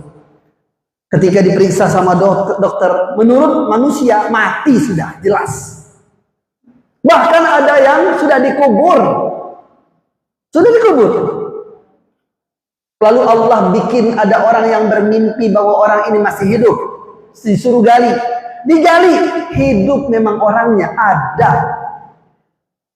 Secara logika nggak masuk akal, betul? Pertanyaannya, logika ciptaan siapa? Allah. Makanya Allah bikin batasan, terbatas logika kita. Nggak masuk akal menurut kita. Gimana biar percaya? Pakai iman. Seperti kisah Isra wal Mi'raj. Kalau nggak pakai iman nggak percaya. Bagaimana bisa? Zaman tersebut pesawat terbang nggak ada. Iya kan? Kok bisa dari Mekah kemana? Masjidil Haram. Ada Masjidil Haram dari Mekah ila Masjidil Aqsa ke Palestina, dekat apa jauh? Jauh. Perjalanan kemudian ke langit, gitu loh. Pakai logika nggak bisa. Hanya pakai iman. Begitu juga yang mati suri. Sesungguhnya mati suri itu orang yang memang belum ditakdirkan mati sama Allah. Bukan malaikat keliru dibalikin lagi rohnya. Wah, salah ini. Bukan keliru itu. Bukan malaikat maut itu salah cabut. Pas ngelapor sama Allah, kata Allah, "Oh, bukan yang itu," kata Allah. Bukan, nggak ada itu. Memang belum saatnya. Hanya Allah ingin menjadikan melalui orang yang mati suri tersebut ada pelajaran, ada tanda-tanda kebesaran Allah. Jelas ya? Itu. Jadi mati suri sesungguhnya belum mati sebenarnya. Setelah itu dia mati beneran, nggak balik-balik lagi, nggak hidup lagi. Baru itu namanya mati yang sebenarnya. Allahu a'lam. Cuma Allah yang tahu. Ada lagi? Masih lagi. Waalaikumsalam warahmatullahi wabarakatuh.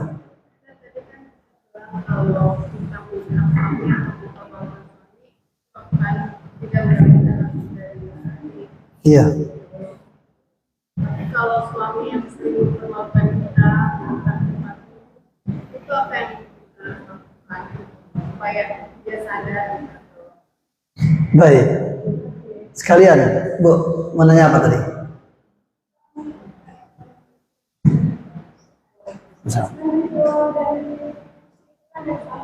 Ya.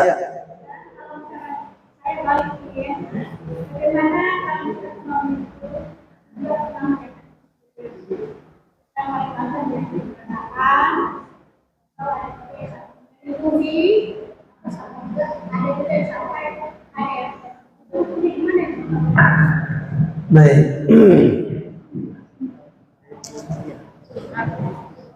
Ya. Ada dua pertanyaan. Yang pertama tadi apa tadi? Iya, ini kan kebalikannya ya. Gimana kalau kebalikannya? Kalaulah istri mempermalukan suami, nggak bisa masuk surga karena tidak menjaga kehormatan suami. Memang bisa saja terjadi sebaliknya.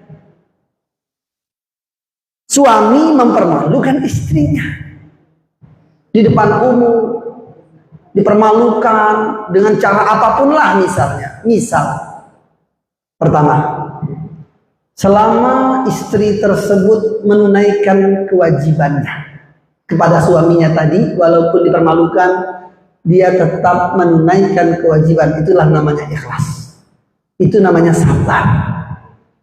Oh berat dong. Ya iyalah, surga kan memang amalannya berat-berat. Nggak ada yang ringan. Pastilah berat. Wajar dong Allah jamin surga karena berat.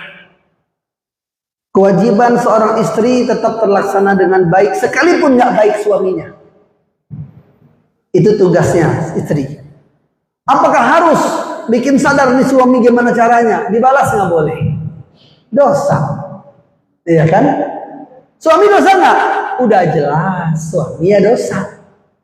Cuman ibu-ibu kalau tetap melaksanakan tugas dengan baik sebagai istri, ngelayanin suami ya semampunya, sekuat tenaga, sudah berusaha menjaga kehormatan suami, sudah berusaha amanah terhadap suami, berusaha mati-matian cari ridhonya suami, maka ibu-ibu kemudian meninggal dunia.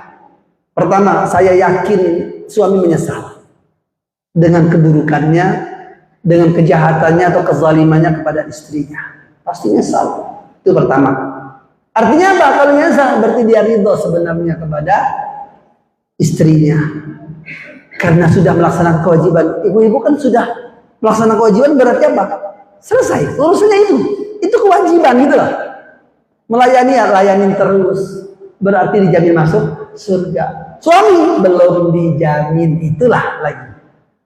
Dengan keburukannya kalau dia tidak memperbaiki diri, ya dia bisa aja diazab oleh Allah, masuk neraka dengan keburukannya itu. Mungkin pertanyaannya muncul, Ustaz, terus saya masuk surga sama siapa? Maka ibu-ibu yang salihah masuk surganya itu sesuai dengan derajat yang dia dapat. Ada nanti laki-laki yang sederajat seperti itu, seperti amalan ibu-ibu itu derajatnya. Dipertemukanlah di sana, baru kenalannya di surga. Paham ya? Wah, pencerahan nih kayaknya nih. Jadi kalau sekarang masih punya suami, nggak usah. Saya ulangi lagi, seperti saya bilang tadi, nggak usah punya niat ganti suami, nggak perlu. Biarlah Allah yang mengganti. Di mana? Di surga. Sebab ganti suami di dunia belum tentu dapat ganti lebih baik. Betul? Dapat ganti. Iya kalau lebih ganteng. Udahlah lebih jelek, lebih kere. Ternyata akhlaknya lebih buruk. Na'udzubillah min dzalik. Cerai lagi. Ya kan? Akhirnya gitu kan? Siklusnya tuh begitu aja tuh. Nah, jangan. Ibu-ibu tetap istiqomah dengan kebaikannya. Biarlah kebaikan ibu yang diingat. Sekalipun ibu selalu ingat dengan keburukan suami. Suami tanggung jawab dengan perbuatannya. Itu bukan urusan ibu-ibu. Beda dengan kami para laki-laki, para suami. Kenapa wajib mendidik istri? Kenapa harus mengarahkan istri, nasihatin istri, sekalipun istri dinasehatin, galakan dia dari suami?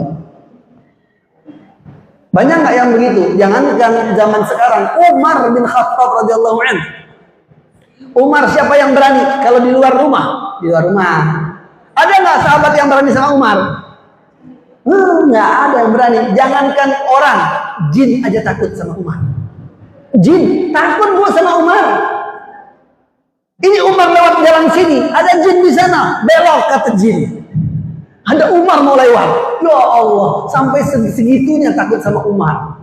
Ternyata Umar suatu hari mau datang ke rumah Rasulullah sallallahu alaihi wasallam. Niatnya apa? Pengen curhat. Curhat kenapa? Curhat pusing di rumah diceramahin terus sama istri. Ternyata ketika datang ke rumah Rasulullah itu, Rasulullah pun menjadi pendengar setia ceramahnya Bunda Aisyah radhiyallahu anha. Nah, istrinya Rasulullah itu ceramah juga rupanya. Itu diceritakan kepada siapa? Ada sahabat rakyatnya Umar datang kepada Umar pada waktu itu. Tiba-tiba balik lagi.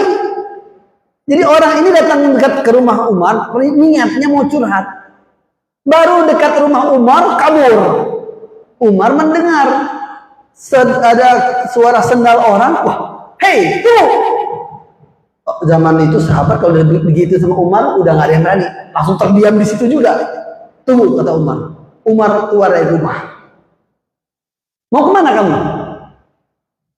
Sebenarnya mau menemui engkau, wahai Amirul Mukminin. Oh ya udah, sampaikan, kata Umar. Mau menyampaikan apa? Ah, nggak jadi. Kata sahabat ini, nggak jadi. Lah kenapa nggak jadi? Wahai Umar, aku tadinya mau curhat sama kamu. Kenapa? Karena aku diceramahin terus, pusing aku sama istriku di rumah. Sahabatnya bilang, baru sampai ke rumah kamu juga diceramahin rupanya. Ya Allah, itu Umar gitu kan. Hanya cuman orang-orang wanita-wanita salihah bukan berarti nggak bisa ceramah kepada suami, bukan. Ibu marah, habis itu deketin lagi suaminya, cium tangan lagi, peluk lagi, gitu. Memang begitu, itulah sandiwaranya. Sinetronnya memang begitu gitu ya. Jelas lu ya. Yang penting akhirnya dapat ridho, gitu loh. Marah, nggak apa-apa, sambil apa? Ya, sambil ngapu. Nah, gitu kan? Sambil narik pajak. Masya Allah. Ya udah. Kenapa? Ketika ibu-ibu sudah manja-manja sama suami, sebenarnya suami paling senang kalau istrinya itu benar-benar menunjukkan kewanitaannya. Benar-benar jadi wanita yang sejati, jangan bersaing sama suami kayak laki-laki. Beneran. Itu suami pasti luluh hatinya. Lembutlah sama suami. Jangan kalah sama orang-orang di kafe. Beneran, mereka melayani siapa? Suami orang. Wow, sambutannya luar biasa, pakaian bersih, rapi katanya. Saya nggak pernah, alhamdulillah. Takutnya cerita begitu pengalaman lagi dikirain. Alhamdulillah enggak. Saya dengar cerita Ustadz juga. Ada Ustadz ceramah bilangnya begitu katanya. Itu perempuan-perempuan di kafe-kafe itu, diskoti. Katanya ya. Alhamdulillah nggak pernah, dan mudah-mudahan seumur-umur nggak akan pernah. Amin ya rabbal alamin. Nah, jadi ini perempuan nyambut siapa? Itu rata-rata yang datang suami orang. Sudah beristri semua rata-rata, Bu. Ini di Cilegon, nggak usah jauh-jauh, Lingkar Selatan. Nah loh, nggak tahu karena lewat Lingkar Selatan terus, bukan mampir. Astagfirullah, fitnah ini. La ilaha illallah. Teman saya cerita, mau diceritain nggak? Ini cerita jangan-jangan khawatir. Mudah-mudahan bukan suami ibu-ibu. Amin ya rabbal alamin. Teman saya cerita. Jadi benar-benar dia bilang, ini rata-rata yang masuk ke diskotik itu sudah beristri semua. Dan rata-rata bermasalah dengan istrinya. Suka ribut di rumah, pusingnya lari ke diskotik, tempat hiburan. Kenapa? Nah ini dia nih jawabannya. Karena pertama, baru datang perempuannya udah berpakaian rapi katanya. Serius ini, saya tidak dengar cerita. Curiga jadinya. Astagfirullah. Kemudian disambut dengan dipanggil apalah, Mas, Kakang, mau apa, Mbak? Langsung ditawarin minuman katanya. Susah jadi sama ibu. Astagfirullah. Intinya pelayanan terbaik dia berikan padahal kepada suami orang laki-laki yang dia tidak kenal. Lalu bagaimana dengan di rumah? Seandainya pelayanan istrinya jauh lebih baik, nggak mungkin. Demi Allah saya bersumpah, demi Allah, tuh laki-laki nggak mungkin mau ke situ. Kenapa? Pelayanan di rumah jauh lebih baik. Di rumah istrinya lebih cantik, walaupun parfumnya bermerekkan kayu putih.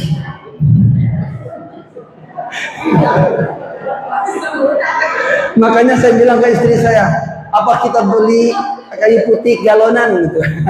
Astagfirullah. Gitu Bu ya. Jadi ketika tadi pertanyaan saya balikin lagi.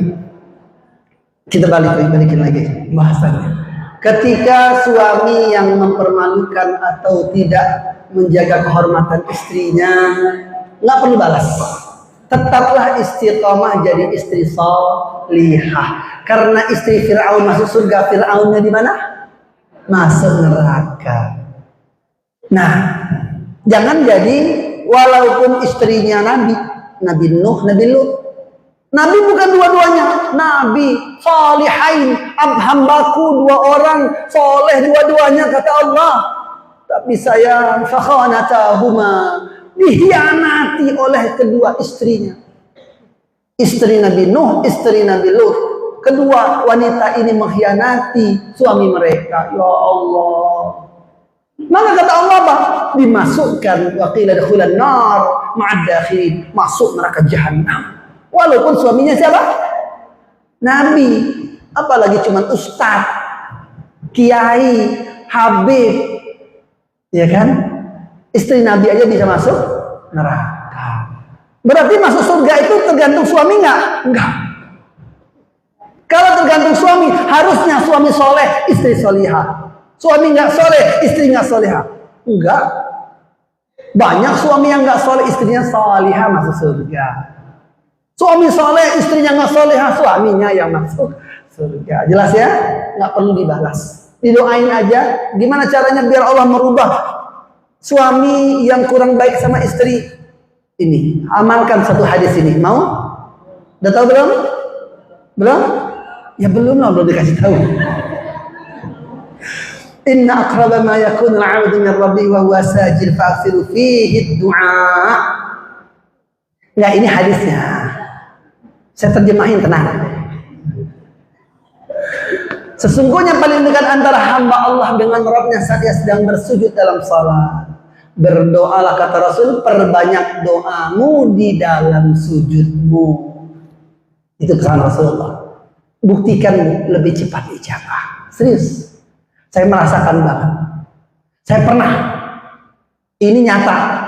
Saya lagi pada waktu itu berantem sama istri. Pernah juga. Ketika saya kesal banget, ya masing-masing pengen cari perhatian, pengen saling dimengerti. Terus yang ngalah siapa? Kalau nggak ada yang ngalah, ya nggak akan akur kan gitu. Ya saya pengennya saya yang dideketin. Saya merasa bukan saya yang salah kok. Mungkin istri juga merasa bukan saya yang salah kok. Bingung nggak? Ya udah, saya ingat pesan bapak saya. Kalau minta sesuatu, amalkan hadis ini. Berdoalah di dalam sujud di waktu sholat. Saya ambil air wudhu, Bu. Saya sholat 2 rakaat. Namanya sholat mutlak. Sholat setelah berwudhu seperti Bilal bin Rabah. Allahu Akbar, sholat. Sholat beneran, nggak usah mikirin istri, nggak usah mikirin suami. Sholat beneran, cuma pengen mendekat sama Allah. Sholat ini tujuannya apa? Taubat kepada Allah. Bisa jadi karena dosa kita, keburukan kita lah penyebab pasangan kita nggak baik sama kita. Jadi jangan nyalahin, mendingan kita salahin diri kita aja. Bisa jadi ada dosa kita nggak tahu yang mana, kita lupa mungkin saking banyaknya dosa kita, entah yang mana dosa tersebut menjadi penyebab buruknya pasangan kita. Nah, caranya taubat. Ambil wudhu, kalau bisa mandi dulu, ambil wudhu, salat 2 rakaat. Disebut mutlak. Sebagai ulama bilang sebenarnya itulah salat taubat. Disebutlah salat taubat. Nah, salat 2 rakaat. Bebas. Al-Fatihah habis baca apa bebas.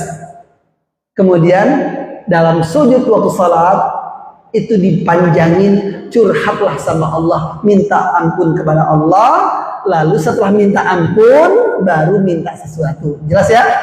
Setelah minta ampunan kepada Allah, kalau bisa nangis. Ya Allah, aku tahu aku berdosa ya Allah. Aku banyak maksiat, banyak salah ya Allah. Ampuni aku, mungkin apa yang terjadi ini memang karena dosaku ya Allah. Maafkan aku ya Allah. Maafkan pasanganku ya Allah. Jangan lupa, masuk ini deh. Maafkan pasanganku ya Allah, ampuni pasanganku ya Allah. Suamiku jadikan suami soleh ya Allah. Suami yang baik ya Allah. Gitu. Saya bilang, ya Allah maafin istriku ya Allah. Jadikan salihah ya Allah. Sampai menangis. Sujud lagi, duduk antara dua sujud, sujud lagi, curhat lagi, nangis lagi. Rakaat kedua dilakukan hal yang sama sampai salam. Assalamualaikum warahmatullahi wabarakatuh. Assalamualaikum. Pas salam yang kedua langsung dipeluk, langsung dicium. Masya Allah. Langsung dikabulkan sama Allah. Serius, itu kisah nyata gitu loh. Itu pengalaman yang pernah saya rasakan. Betapa benar-benar dekat dengan Allah ketika sujud dalam salat. Jelas? Nah, gitulah caranya. Nah, ibu tadi juga sama, jawabannya sebenarnya sama. Kalau suaminya yang zalim, jahat sama istrinya, nggak perlu dibalas, tetap usahakan, tetap ikhlas, tetap ridha. Biar nanti di hari kiamat ibu masuk surga nggak usah nungguin dia. Nah, beneran, kan tadi udah saya sampaikan. Orang nggak jadi masuk surga gara-gara apa? Nungguin yang bermasalah sama dia. Mendingan maafin.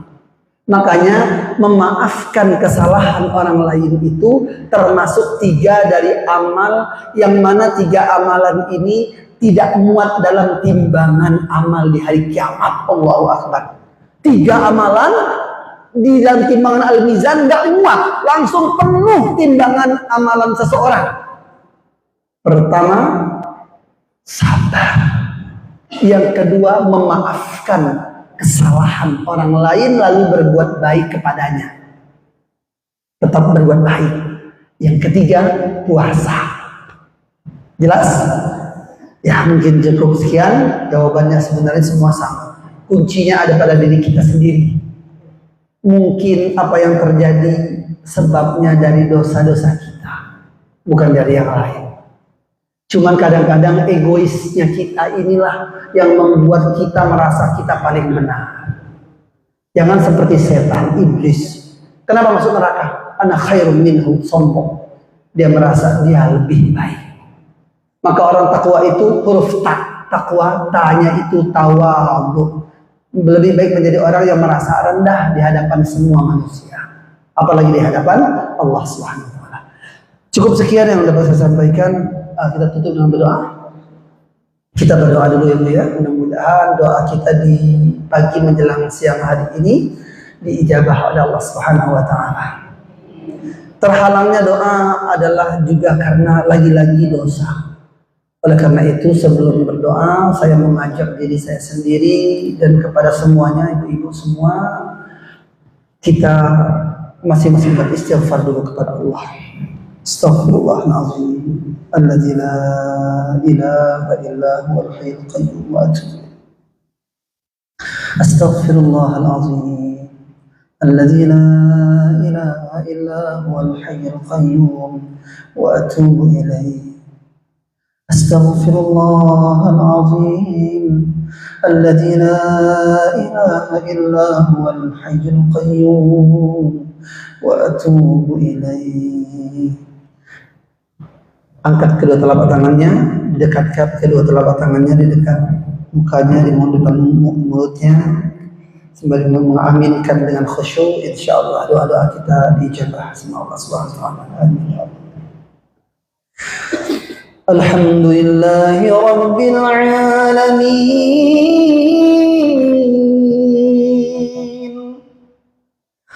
Lakal hamdu fis samawati wal ard, wa lakal hamdu fil ula wal akhirah. Lakal hamdu ala ma qadait, wa lakal syukru ala ma a'tait. ونستغفرك ونتوب إليك اللهم صل وسلم وبارك على نبينا محمد وعلى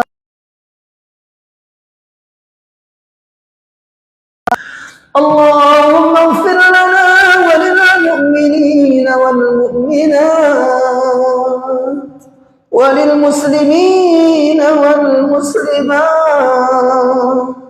والأحياء منهم والأموات إنك سميع قريب مجيب الدعوات ويا قاضي الحاجات. اللهم اغفر لنا ذنوبنا ولوالدينا وارحمهم كما ربونا صغارا. اللهم إنا نسألك رضاك والجنة. اللهم إنا نسألك رضاك والجنة. اللهم إنا نسألك رضاك والجنة ونعوذ بك من سخطك والنار. ونعوذ بك من سخطك والنار. ونعوذ بك من سخطك والنار. اللهم اغفر لنا ذنوبنا ولوالدينا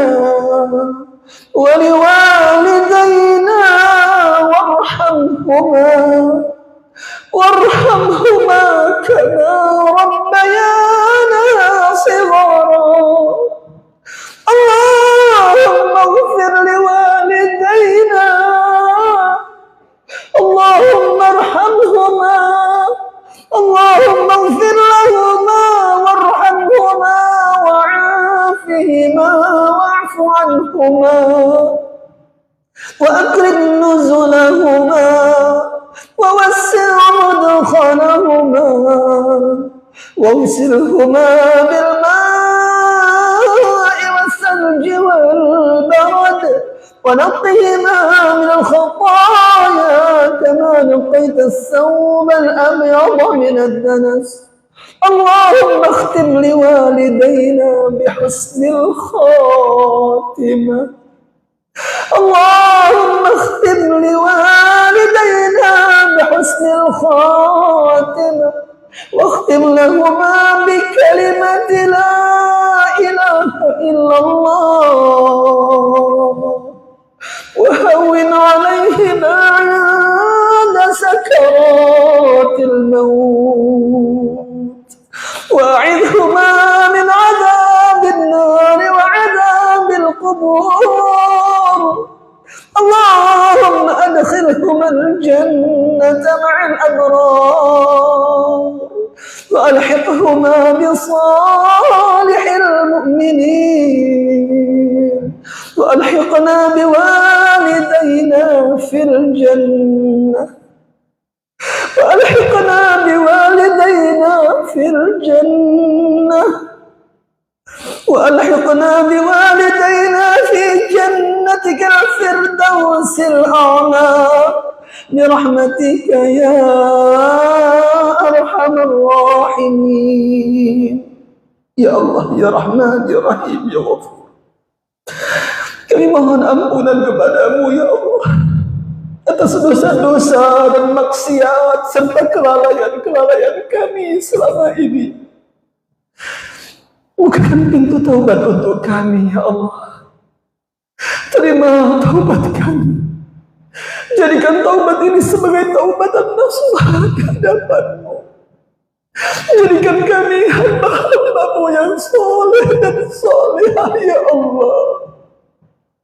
Tancapkan keimanan, ketakwaan di hati kami sampai kami menghembuskan nafas terakhir kami, sampai kami melafalkan kalimat la ilaha illallah saat sakaratul maut yang begitu sakit.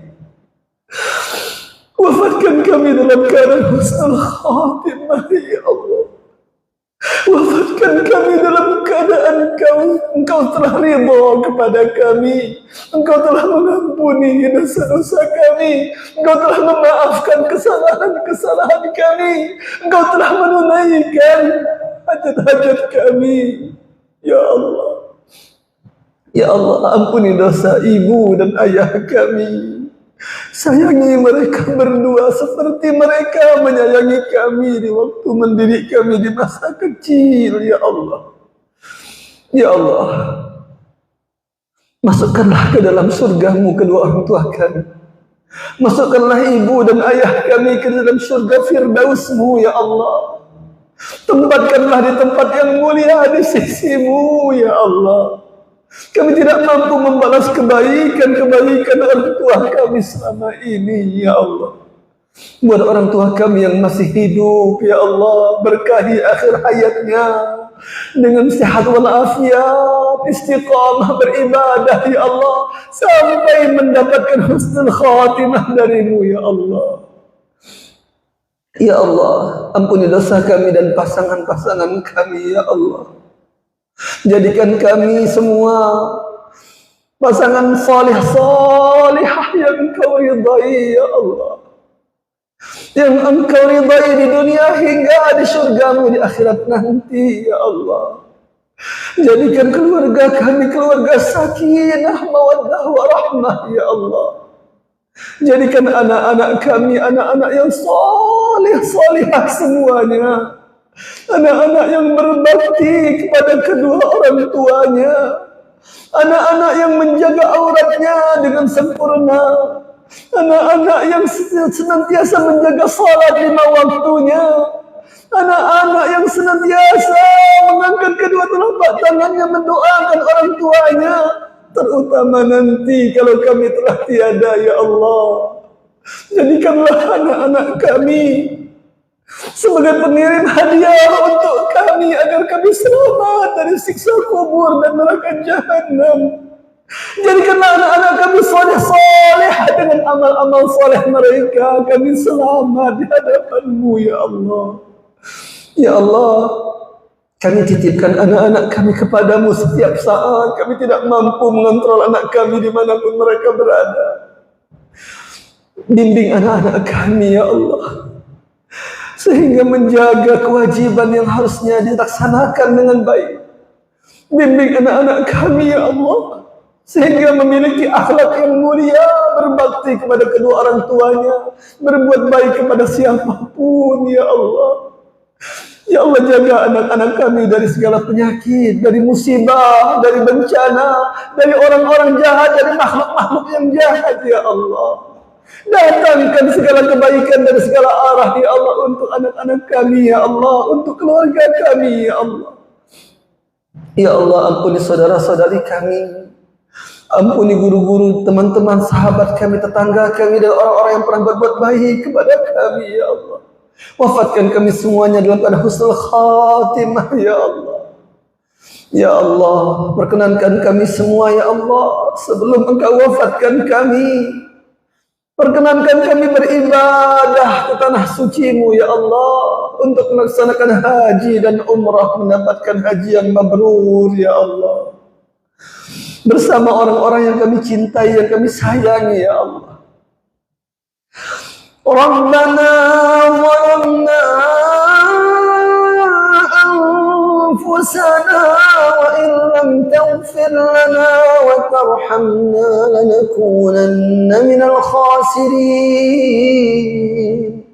Rabbana hab lana min azwajina wa dhurriyyatina qurrata a'yun waj'alna lil muttaqina imama.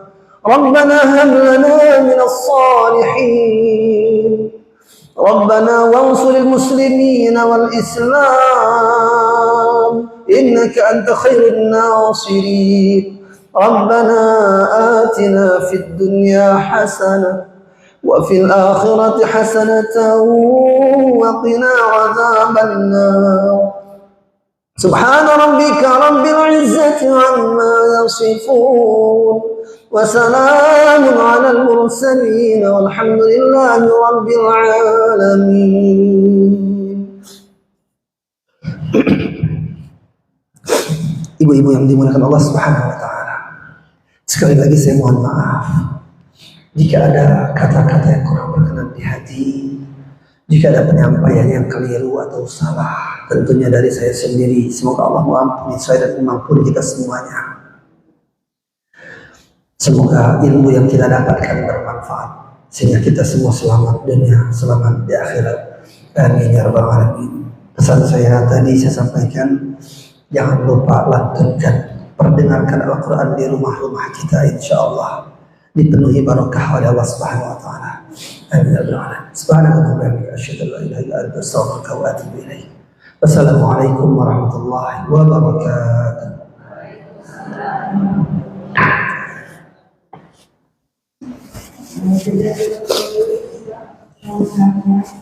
Semoga apa yang disampaikan menambah wawasan dan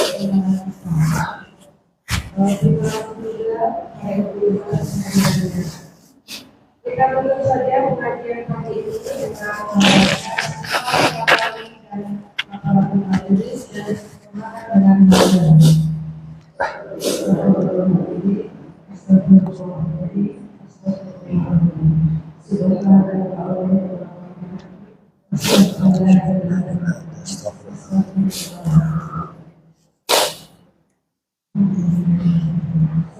Ibu sebagai MC, mohon maaf apabila ada salah dan hilaf. Kebenaran hanya milik Allah. Kesalahan dari saya pribadi, saya undur diri. Wabillahi taufiq wal hidayah. Wassalamualaikum warahmatullahi wabarakatuh. Waalaikumsalam warahmatullahi wabarakatuh. Jazakumullah khairan. Assalamualaikum.